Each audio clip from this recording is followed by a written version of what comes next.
కృష్ణం కమలపత్రాక్షం పుణ్యశ్రవణకీర్తనం వాసుదేవం జగద్యోనిం నౌమి నారాయణం హరిం. శమోదమస్తపస్సౌచం క్షాంతిరార్జవమేవ చ జ్ఞానం విజ్ఞానమాస్తిక్యం బ్రహ్మం కర్మస్వభావజం.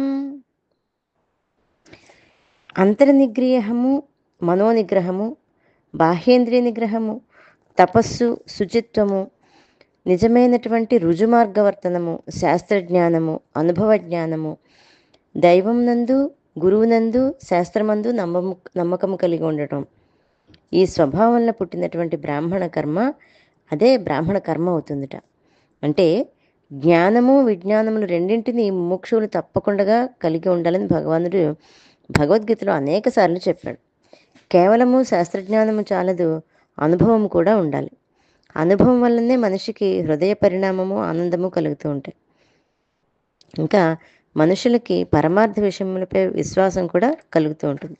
కనుక ప్రతి ఒక్కరూ శాస్త్రజ్ఞానంతో పాటు అనుభవ జ్ఞానాన్ని కూడా సంపాదించాలి. ఈ శ్లోకంలో శమధమాదులను 9 కర్మలు చెప్పబడ్డాయి. శమధమాదులు అనేటువంటివి 9 కర్మలు చెప్పబడ్డాయి. ఆ సత్కర్మలను ఎవరైతే అనుష్ఠిస్తారో, ఎవరైతే చేస్తారో అతడే బ్రాహ్మణుడు. ఇక్కడ తపస్సును చెప్పబడిన దానికి అర్థం 17వ అధ్యాయంలో చెప్పబడిన విధంగా శారీరక, వాచిక, మానసిక అంటే మనోవాక్కాయ కర్మలే అని అర్థంట. ఏ ఏ కర్మలు బ్రాహ్మణులకు స్వభావంగా ఉంటాయి అంటే, లేదా ఏ ఏ కర్మలు బ్రాహ్మణత్వాన్ని ముందర శ్లోకంలో చెప్పుకుందాం, పుట్టుకతో వర్ణము కాదు, వాళ్ళు చేసేటువంటి పని, వాళ్ళు చేసేటువంటి కర్మల ఆధారంగా వర్ణం నిర్ణయించబడచ్చు అని చెప్తున్నారు.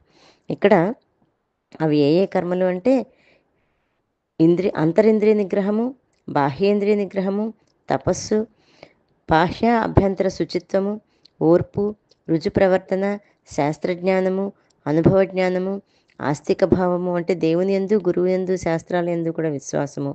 ఈ 9 కర్మలని బ్రాహ్మణులకు స్వభావంగా ఉంటాయి. లేకపోతే ఇవి కలవాడే బ్రాహ్మణుడు అని చెప్పబడుతుంది. జై గురుదత్త.